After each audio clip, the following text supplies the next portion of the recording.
and we have learned all types of structural isomerism. Today we are going to study stereoisomerism. Stereoisomerism exactly, it's a little bit different. Here structures, we cannot say the structure is different, but a little bit spatial arrangement in the space, it is a little bit different, or some other causes are there. So one by one I will be discussing. So what I said, stereoisomerisms are of two types. One is conformation and other is configuration. Conformation and configuration. So in conformation, I will be teaching one example, that is conformation in ethane. And configurations are again of two types. One is symmetrical isomerism and other is optical isomerism. So before going into configuration, we will study conformations. Conformations exactly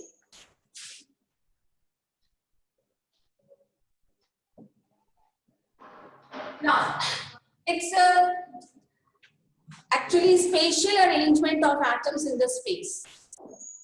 So as suppose I can show that I'm not getting the things, pen दो चार pen नहीं है. अच्छा, आपको यह पता है ना कि मीथेन का स्ट्रक्चर कैसा होता है, या ईथेन कोई नहीं, चलो मीथेन ही ले लेते हैं. मीथेन का स्ट्रक्चर टेट्राहेड्रल होता है. अगर ये टेट्राहेड्रल स्ट्रक्चर है, इस तरह से अगर मैं दिखा दूं तो 1 2 3, ये 2 फिंगर्स ऑन द प्लेन है और ये टुवर्ड्स द व्यूअर है और ये बिहाइंड द प्लेन है. तो इस तरह से आपको टेट्राहेड्रल ज्योमेट्री दिखता है. तो ये टेट्राहेड्रल ज्योमेट्री जो भी आपको दिख रहा है, तो ये ज्योमेट्री जैसे ही आप कोई एंगल से इसको रोटेट करते हैं, क्योंकि सिंगल बॉन्ड की अगर हम बात करें, सिंगल बॉन्ड जैसे कार्बन कार्बन सिंगल बॉन्ड की हम बात करते हैं, तो suppose this is carbon carbon single bond, मैं यहाँ लेती हूँ carbon carbon single bond. Single bond से अगर 2 कार्बन जुड़ा होता है तो they have a free rotation. एक को अगर आप स्टेशनरी मान लो तो दूसरा फ्री रोटेशन शो कर सकता है 360 डिग्री पे, और हर एक रोटेशन के बाद एक मिनिमम रोटेशन, कुछ भी डिग्री हो सकता है, एक मिनिमम रोटेशन के बाद एक डिफरेंट कन्फर्मेशन आपको मिलेगा. जस्ट टू सी, हर बार आपको एक 3 डायमेंशनल स्पेस में अरेंजमेंट ऑफ एटम्स बदलता जा रहा है. कैन यू ऑब्जर्व, यस और नो? ये आपका बार बार चेंज हो रहा है. जैसे जैसे आप एक एक डिग्री एंगल चेंज करेंगे, आपका एक नया कन्फर्मेशंस मिलता जाएगा, and you will be having different conformations. Okay, different for every degree change in the rotation, you can say you will find a different conformations. तो conformations की जब हम बात करें तो there are 3 types of conformation. हम how we can represent conformation. अगर मैं conformation ईथेन की बात करूं, ईथेन की, so we all know ethane 2 carbon का होता है, this is 2 कार्बन, और यहाँ पे 3 हाइड्रोजन होगा, यहाँ पे भी 3 हाइड्रोजन. ठीक है. So, ये जो हाइड्रोजन है आपका इन द स्पेस, ये हाइड्रोजन ऑन प्लेनर ज्योमेट्री को मैंने दिखाया है, मैंने सिंपल बॉन्ड लाइन से दिखाया है. This means it is on the plane, but sorry to say कि ईथेन के सारे बॉन्ड्स ऑन द प्लेन नहीं होते हैं. ठीक है. अगर ये बॉन्ड ऑन द प्लेन है तो एक और बॉन्ड ऑन द प्लेन होगा. अगर ये बॉन्ड ऑन द प्लेन है तो कोई एक बॉन्ड ऑन द प्लेन होगा. एक बॉन्ड कहाँ होगा? एक बॉन्ड टुवर्ड्स द व्यूअर, जिसको हम डार्क लाइन से रिप्रेजेंट कर सकते हैं, टुवर्ड्स द व्यूअर, और एक ब्रोकन लाइन से हम आपको दिखा रहे हैं, this is behind the plane, this is behind the plane. ये ऐसे दिखाया जाता है, ये बिहाइंड द प्लेन है, dash line. This is wedge line, this is dash line, and this is simple line. तो यहाँ भी अगर दिखाते हैं, if this hydrogen is coming in front of viewer, this hydrogen will be behind. ये आपका hydrogen. This is how we can represent. तो ये रिप्रेजेंटेशन है इथेन का।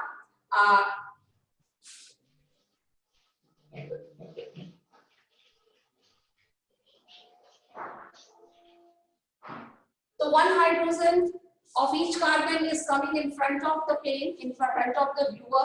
Sorry, one hydrogen, and one hydrogen is going behind the plane, away from the viewer, and one of the hydrogen out of 3 is on the plane. The carbon-carbon chain is on the plane. This carbon hydrogen is also on the plane, but again one hydrogen is behind the plane and one is in front of the plane. So this is how we represent. Now, if you are keeping one of the carbon fixed and you try to rotate the other carbon, because single bond, carbon-carbon single bond has the capability of free rotation. So जैसे ही आप इसको free rotate करेंगे, every time you will be getting a new type of conformation. So what is conformation? 3D arrangement of atoms in the plane.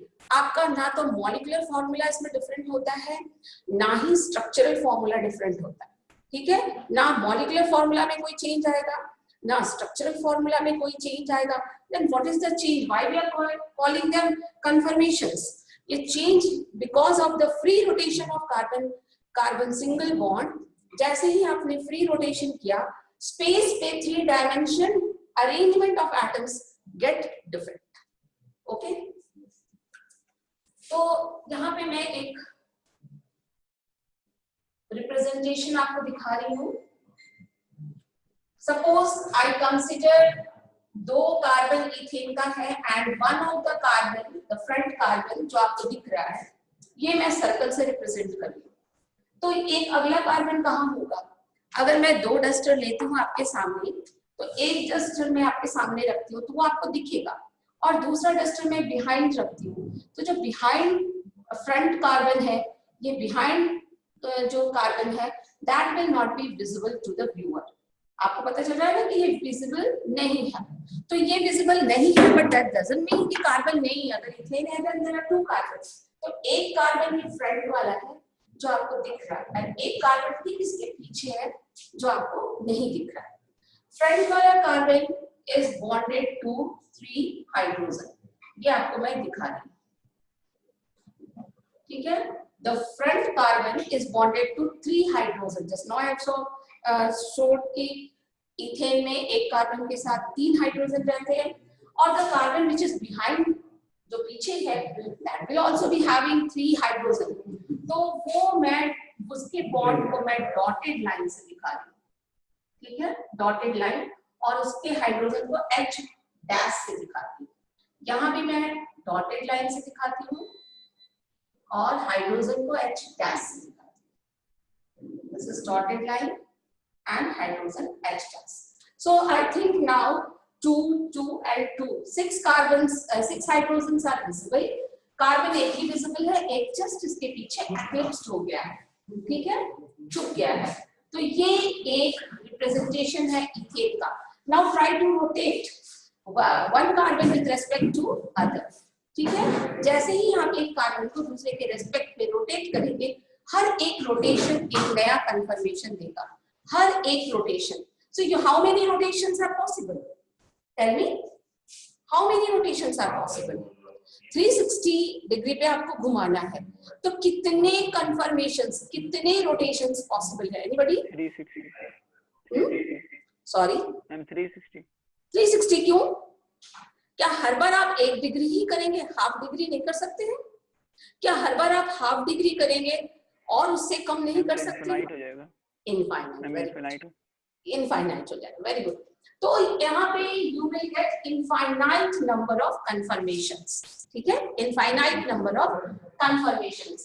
तो इस infinite number of confirmation में 2 extreme cases आपको मिलेगा. One case is when the hydrogen of front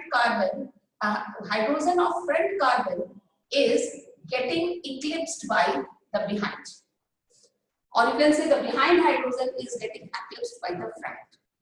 eclipse समझते हो? Solar eclipse, lunar eclipse आपने पढ़ा है ना ज्योग्राफी में. What is eclipse? एक्लिप्स का मतलब होता है छुपना. तो जब सामने वाले कार्बन का hydrogen and the behind carbon का हाइड्रोजन ठीक एक दूसरे के सामने सामने आ जाए, दिस इज कॉल्ड एक्लिप्स्ड। ठीक है, तो आपको पीछे वाला हाइड्रोजन नहीं दिखेगा, सिर्फ सामने वाला हाइड्रोजन दिखेगा। तो ये कंडीशन होता है एक्लिप्स। जैसे आपने ये तीन मैं आपको दिखाती हूँ यहाँ पे रोटेशंस, जैसे ये आपका है और ये है, ठीक है, तीन तीन हाइड्रोजन आपको दिख रहा होगा। ये तीन हाइड्रोजन की तीन फिंगर्स तीन हाइड्रोजन को रिप्रेजेंट करा। तो this finger and this finger अगर ऐसे पोजीशन पे है तो they are just coming one behind the other, तो ये एक्लिप्स्ड कंडीशन है। तो such type of conformations are known as eclipsed conformation.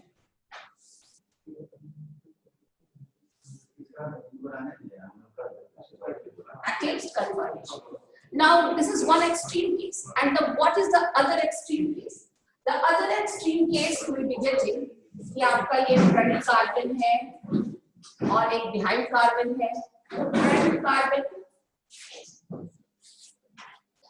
Front carbon का हाइड्रोजन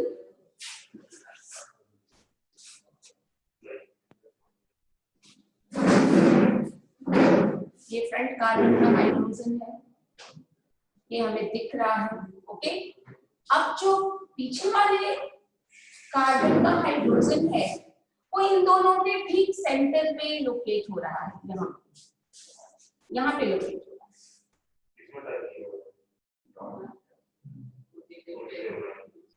That means अगर आप रोटेशन स्टार्ट करते हो when it was eclipsed और आप यहाँ से रोटेशन स्टार्ट करते हो, you will be getting infinite number of rotations और एक ऐसा कंडीशन आएगा, फिर यहाँ पे आपका हाइड्रोजन आएगा, again you will be getting this, मतलब यहाँ से हाइड्रोजन अवे होने लगेगा और इस कंडीशन पे आके it will be maximum away, इसके बाद आप रोटेट करोगे then it will be coming close to this hydrogen and finally again it will be acquiring this conformation. Is it clear? ये बात मेरी समझ में आ रही है? अगर आप कोई भी फ्री रोटेशंस करते हो तो फ्री रोटेशन में क्या होता है, ये एक्लिप्स्ड है तो एक्लिप्स के बाद धीरे धीरे धीरे धीरे फिर एक कंडीशन आएगा कि नहीं आएगा एक्लिप्स का, बोलो। यहाँ से the hydrogen is moving moving moving and moving और ये कंडीशन आता है, दैट इज दैट वन। इस कंडीशन के बाद if you will further going to rotate it, तो ये रोटेशन क्या होगा, the two hydrogen is coming closer closer closer and again eclipsed, फिर अभी this one closer closer closer then again eclipsed. This way the rotation keep on. Now यहाँ पे इन दोनों के बीच में बहुत सारे infinite number of conformation हो गए। These two are the extreme ones. This is called eclipsed and this is called staggered. This is called staggered. ये eclipsed है, वो staggered है, ठीक है। ये कंफर्मेशन को एक्लिप्स कहते हैं, इस कंफर्मेशन को स्टैगर्ड कहते हैं। तो एक्लिप्स और स्टैगर्ड के बीच में you will be getting infinite number of confirmations. तो वो सारी कंफर्मेशंस तो यहाँ दिखाना पॉसिबल नहीं है, बट एक रफ आइडिया मैं दे देती हूँ कि कोई भी जो कि एक्लिप्स और स्टैगर्ड के कहीं बीच में, ये हाइड्रोजन है फ्रंट कार्बन का और बिहाइंड कार्बन एक्लिप्स्ड और स्टैगर्ड के कहीं भी हो, ना एग्जैक्टली एक्लिप्स्ड है और ना ही एग्जैक्टली स्टैगर्ड है। तो ऐसे इनफाइनाइट नंबर ऑफ कंफर्मेशंस आपको मिलेंगे। They are called skew conformation, they are called skew conformation. So these are three types of conformation. One is eclipsed, other is the extreme one is staggered, and in between there are infinite number of skew conformations. तो आपके syllabus में ethane का confirmation ही पढ़ना है, तो मैंने ethane का बता दिया, ऐसे और भी आप चाहो तो देख सकते हो, बट ये ज्यादा आपके लिए इम्पोर्टेंट।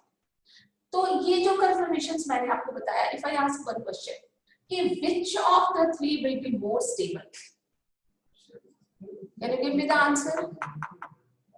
अगर ये तीन तरह के conformations possible है, then which of the three is more stable conformations?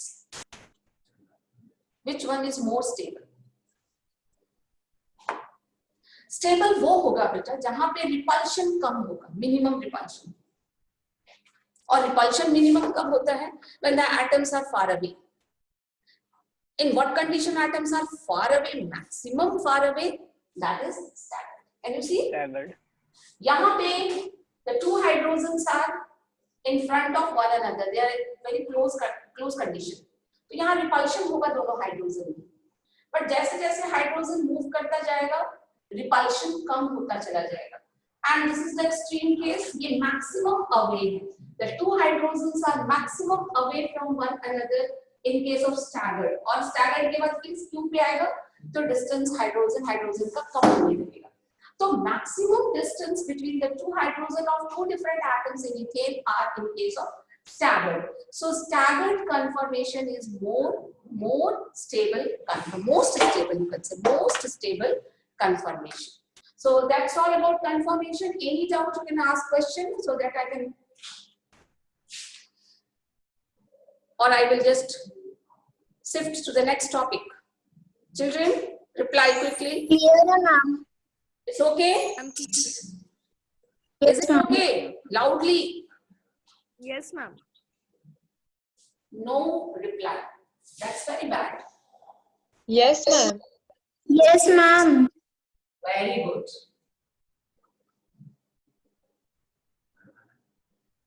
Now, after that, we will shift to configuration type of isomerism, that is stereoisomerism, configurational type.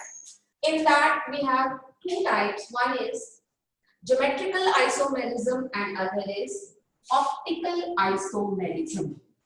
Geometrical, it is related to geometry of the molecule. Optical, it is related to optics, that is the light. The word itself has the literal meaning. जैसे ही हम कहते हैं optical isomerism, तो कहीं ना कहीं optics light से relation है इसका, ठीक है. और जब हम कहते हैं ज्योमेट्रिकल आइसोमेरिज्म, यानी कि इसकी ज्योमेट्री से कहीं ना कहीं बात बनती है. So geometrical isomerism is mostly possible in those type of hydrocarbons which have carbon-carbon double bond. At least one carbon-carbon double bond must be there, and the atoms attached to carbon-carbon double bond must be in pairs or different. At least कुछ तो different होना चाहिए. तो हम एक बार आपको simplest example देके बताएंगे. Geometrical isomerism I will not go in very detail because it is not very much in the syllabus. Optical isomerism आपको class 12 में पढ़ना है. Geometrical isomerism का basic idea आपको होना है. बहुत डिटेल में आपको जाने का जरूरत नहीं है. That is not in the syllabus. But मैं एक rough idea देते हुए निकल जाऊंगी 11 में, क्योंकि आपको जो optical isomerism 12 में पढ़ना है. But you should have, when you are studying isomerism, you should have idea over here only. That will be better and it will help you to understand the things in class 12 also. So what is geometrical isomerism?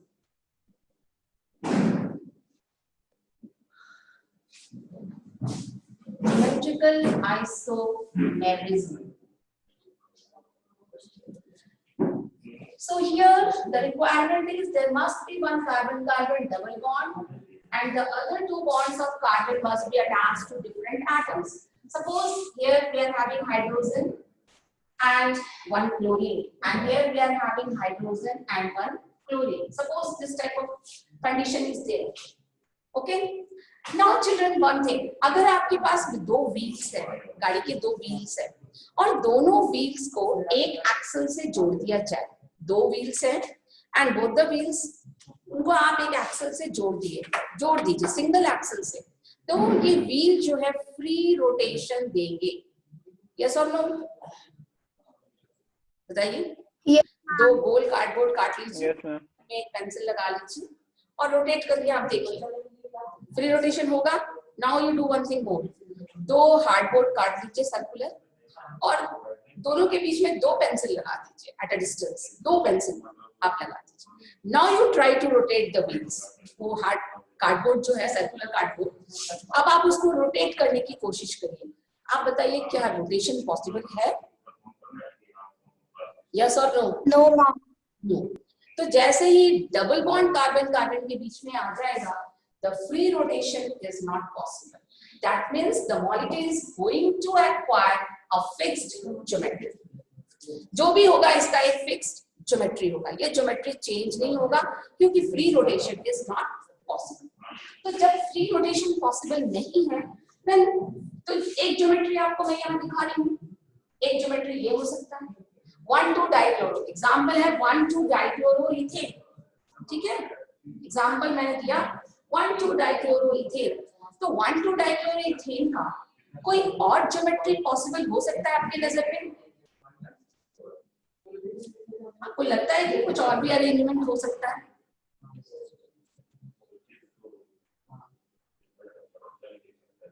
Three dimension में yes हो सकता है। अगर ये chlorine downward side में है तो हो सकता है कि ये प्लानर ज्योमेट्री है।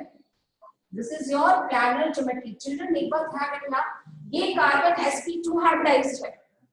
sp2 हाइब्रिडाइज्ड कार्बन का जो हाइब्रिड जो होता है वो क्या होता है, वो उसकी ज्योमेट्री क्या होती है?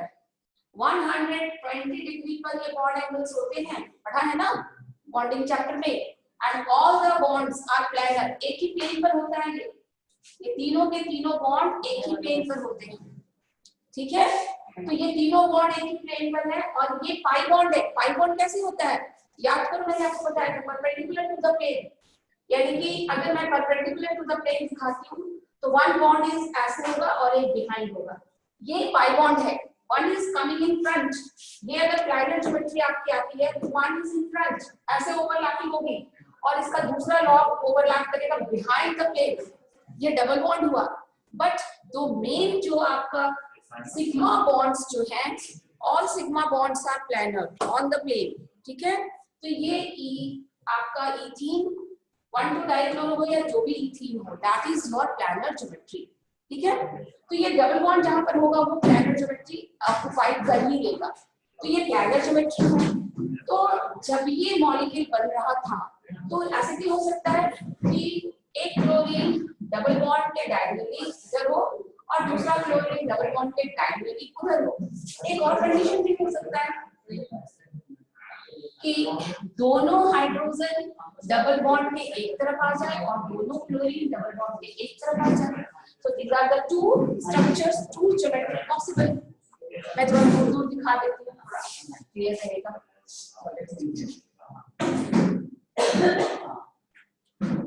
एक ज्योमेट्री वो है और एक ज्योमेट्री आपका ये है। ये क्लोरीन ऊपर हाइड्रोजन नीचे, यहाँ हाइड्रोजन ऊपर क्लोरीन नीचे, तो ये ज्योमेट्री पॉसिबल है। इसके अलावा भी कोई ज्योमेट्री पॉसिबल है? टेल मी, ये दो ज्योमेट्री के अलावा भी कोई ज्योमेट्री पॉसिबल है? आपको लगता है कि कुछ इधर उधर हम एटम्स कर दें? दो कार्बन है, प्लानर ज्योमेट्री है, एक कार्बन पर एक हाइड्रोजन एक क्लोरीन होगा, दूसरे कार्बन पे भी एक हाइड्रोजन एक क्लोरीन होगा। तो अब आप किसी भी तरह से इधर उधर रिप्लेस करके कोशिश करिए कि कोई और ज्योमेट्री पॉसिबल है आपके पास। Try and tell me. Yes children, और कोई पॉसिबिलिटी आपको लगती है? नो, या तो ये क्लोरीन ऊपर होगा या नीचे, ये क्लोरीन ऊपर होगा या नीचे, यही पॉसिबिलिटी है। अगर आप ऐसे चेंज करते हैं तो या तो ये यहाँ चला जाएगा क्लोरीन यहाँ चला जाएगा, that will be also the same. ये जो डायगोनली ऐसे दिखा रहे हो आप क्लोरीन, आप डायगोनली ऐसे भी दिखा सकते हो, but it is the same, ये सेम है, इसमें कोई डिफरेंस नहीं है। That means one of the atom is ऊपर है डबल बॉन्ड के और बिहाइंड नीचे है डबल बॉन्ड के। तो ये दो ही पॉसिबिलिटीज हैं, दो ज्योमेट्री पॉसिबल है। One is this geometry and other is that geometry. इस ज्योमेट्री में जो बल्कियर एटम जो है या मॉलिक्यूल जो अटैच्ड है, they are diagonally attached about the double bond, ठीक है, they are diagonally attached to the double bond. इस स्ट्रक्चर को कहते हैं ट्रांस ज्योमेट्री, इसको कहते हैं ट्रांस। और जब एक दोनों bulkier group same side of the double bond हो जाए, this is called cis geometry. Trans and cis, two geometries are possible. So there are two types of geometrical isomerism. एक बार देखिएगा टाइम कितना है। Yes children, आवाज आ रही है? Yes ma'am. Yes ma'am, आ रही है। तो एक ट्रांस हो गया, एक सिस हो गया, ठीक है। Two geometries are possible. Two type of geometrical isomerism are there. One is cis and one is trans. ठीक है। तो कोई भी हो, क्लोरीन की जगह यू कैन टेक और भी कोई मॉलिक्यूल आप ले सकते हो। Suppose methyl group is attached, तो अगर ये मिथाइल ग्रुप diagonally attached है then it is trans, और अगर ये methyl group same side of the double bond attached है then it is cis. किसी भी तरह से आप cis and trans कह सकते हैं. Now my question is cis and trans में stable ज्यादा कौन होगा? मेल्टिंग पॉइंट इसकी ज्यादा होगी, बॉइलिंग पॉइंट इसकी ज्यादा होगी, और ये 3 क्वेश्चन. और चौथा क्वेश्चन है कि डाइपोल माने पोलैरिटी किसकी ज्यादा होगी? पोलैरिटी यानी कि कौन पोलर होगा, कौन पोलर होगा, कौन नॉन पोलर मॉलिक्यूल होगा. One by one we try to think about all these things. चलो पहला क्वेश्चन, दोनों मॉलिक्यूल्स में स्टेबल कौन होगा? Yes, give the answer. Children, stability की जहां तक हम बात करते हैं तो अगर मैं आपको एक कोई भी ऐसा ज्योमेट्री देती हूं जो कि हर तरह से आपका बैलेंस्ड हो, मतलब एक क्यूब मैं आपको देती हूँ, तो वो क्यूब आप कहोगे कि अरे ये तो क्यूब है, मेरे हाथ में आराम से रह जाएगा. बट मैं आपको एक अजीब तरह का टेढ़ा टेढ़ा बहुत इरेगुलर शेप वाला कोई स्टोन देती हूँ, तो वो स्टोन आपके हाथ में जब भी आप चलेंगे वो हिलता रहेगा. यस और नो? क्यूब अगर मैं आपको दूंगी तो क्यूब को हाथ में लेके आप आराम से चल सकते हो. बट मैं इरेगुलर शेप का कोई स्टोन आपको दे दूं और कहूं कि नाउ यू वॉक, तो आप जब वॉक तो करोगे बट वो हमेशा इरेगुलर शेप वाला हिलता रहेगा. That means which is more stable? Cube is more stable और the irregular geometry, irregular shape वाला जो सब्सटेंस था वो स्टेबल है? Tell me. क्यूब. क्यूब ज्यादा है. Cube stable. Why cube? अब आप बताइए why cube is more stable? Ma'am shape की वजह से. शेप, सिमेट्रिकल, इसका टर्म है सिमेट्रिकल ज्योमेट्री. क्या है? सिमेट्री. सिमेट्री समझते हो ना? Symmetry. Yes ma'am. Yes ma'am. तो सिमेट्री आप देखिए, दोनों में सिमेट्रिकल ज्योमेट्री कौन सा है? सिस सिमेट्रिकल है या ट्रांस सिमेट्रिकल है? Ma'am trans. Trans. Very good. Trans is more symmetrical, so trans will be, मैं T लिख रही हूँ, trans will be more stable. चलिए एक क्वेश्चन का तो आंसर निकल गया. अब मैं लास्ट क्वेश्चन देती हूँ. डाइपोलर, डाइपोलर कौन है या पोलैरिटी किसमें जाता है? बताइए. डाइपोलर कौन है या पोलैरिटी किसमें जाता है?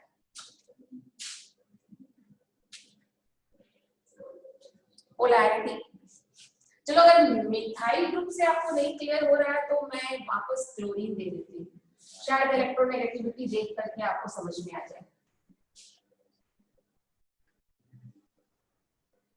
यहाँ पे आपको बॉन्ड डाइपोल देखना होगा. Bond dipole, direction of bond dipole, and it will then give you the result कि पोलैरिटी किसकी ज्यादा है. Chlorine is more electronegative than carbon, तो डाइपोल का डायरेक्शन किधर होगा? Towards chlorine. Again chlorine is more electronegative than carbon, dipole का direction किधर होगा? Towards chlorine. Equal and opposite, तो पोलैरिटी कैंसिल हो जाएगा. कार्बन हाइड्रोजन के बीच में पोलैरिटी का डिफरेंस बहुत ही मिनिमम है, तो इसको नेग्लेक्ट कर सकते हैं. बट क्लोरीन कार्बन के बीच में polarity difference is very high, we can not neglect it. But what you observe, इस क्लोरीन का डायरेक्शन इधर है, इस क्लोरीन का डायरेक्शन इधर है. डाइपोल मैग्नीट्यूड में दोनों सेम है but the direction is opposite. तो यहाँ पर डाइपोल का क्या वैल्यू रहेगा? म्यू की वैल्यू क्या हो जाएगी? 0 होगी या नहीं? 0. पोलैरिटी 0 हो जाएगी. तो ये नॉन पोलर है. What about this? Carbon chlorine, the polarity is towards chlorine. Carbon chlorine, the polarity is towards chlorine. They are of course magnitude में दोनों same है, but direction आप देखिए cancel नहीं होगा, it will be added up. तो कुछ ना कुछ इसकी वैल्यू निकल के आएगी डाइपोल की. mu will not be equal to 0. mu की कुछ ना कुछ तो वैल्यू रहेगी. तो ये पोलर है. cis is polar. ये क्लियर है? तो which one is polar? cis. मैं C लिख रही हूँ. cis is polar. तो 2 क्वेश्चन का आंसर निकल गया। अब बताइए बॉइलिंग पॉइंट। चलिए boiling point. Children, boiling point can be explained on the basis of dipole. Melting point. Melting point can be explained. Melting point का explanation geometry पर होगा।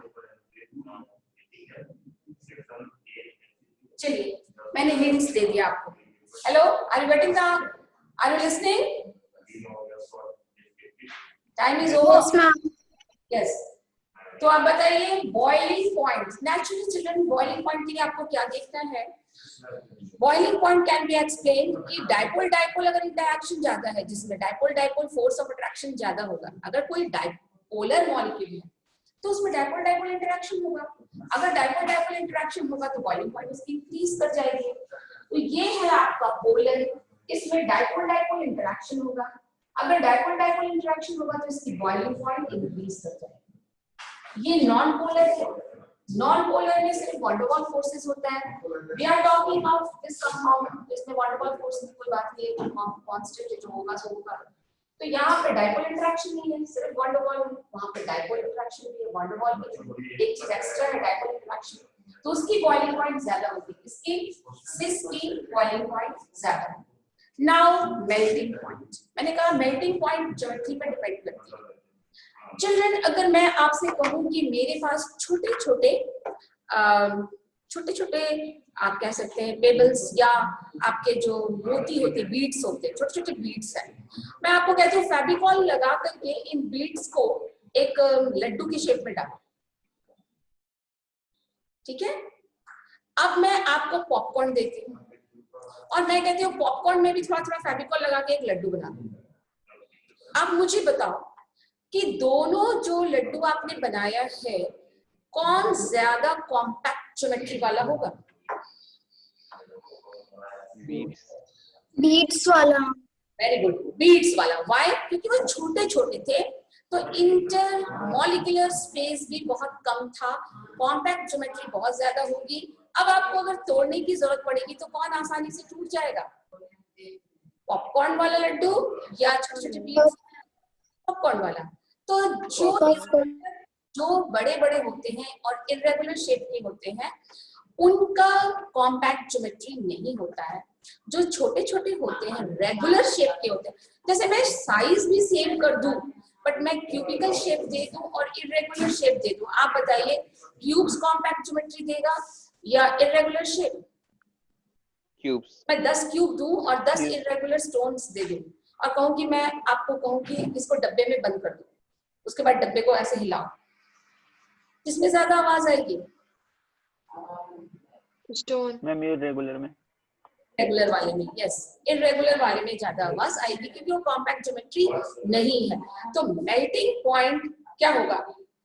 अगर ज्योमेट्री कॉम्पैक्ट है, सिमेट्रिकल है तो वो कॉम्पैक्ट होगा। ज्योमेट्री अगर सिमेट्रिकल है तो वो कॉम्पैक्ट होगा, और अगर कॉम्पैक्ट होगा then the melting point will be high. अगर ज्योमेट्री सिमेट्रिकल नहीं है then it will not be very compact। अगर वो compact नहीं है then melting point will be low। आप बताइए किसकी ज्योमेट्री सिमेट्रिकल है?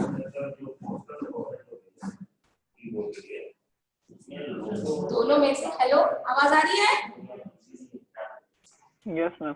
यस मैम आ रही है। तो दोनों में किसकी ज्योमेट्री सिमेट्रिकल है? ट्रांस की। ट्रांस की सिमेट्रिकल है क्योंकि इसमें बल के ग्रुप डायगोनली है, तो प्लेन ऑफ सिमेट्री आपको मिल रहा है ऐसे भी ऐसे भी। वहां प्लेन ऑफ सिमेट्री नहीं मिल रहा है, ठीक है, तो वहां पर कम प्लेन ऑफ सिमेट्री है, यहाँ ज्यादा प्लेन ऑफ सिमेट्री है, ये ज्यादा सिमेट्रिकल ज्योमेट्री है। तो ज्यादा सिमेट्रिकल ज्योमेट्री होने की वजह से ये कॉम्पैक्ट स्ट्रक्चर होगा, ज्यादा कॉम्पैक्ट, इसलिए इसकी मेल्टिंग पॉइंट हाई हो जाएगी। तो स्टेबिलिटी ट्रांस की मेल्टिंग पॉइंट हाई, ट्रांस की boiling point high SISP and dipolar condition be SISP। So this is about geometrical isomerism। Tell me, is this much clear? Yes ma'am clear. Yes. पर देख लीजिए कितना time बचा तो नया topic start करें, नहीं तो छोड़ दूंगी। टाइम देख लीजिए।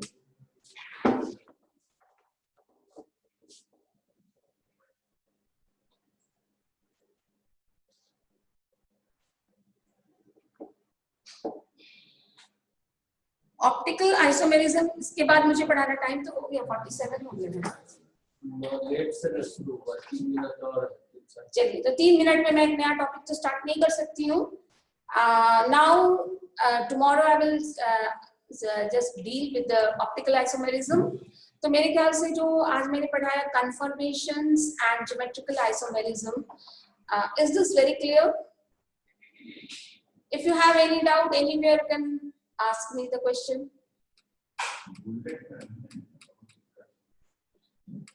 It will not be better कि मैं ज्योमेट्रिकल ऑप्टिकल स्टार्ट करूं अभी,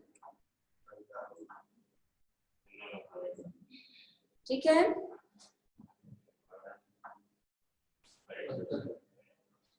Okay, thank you class.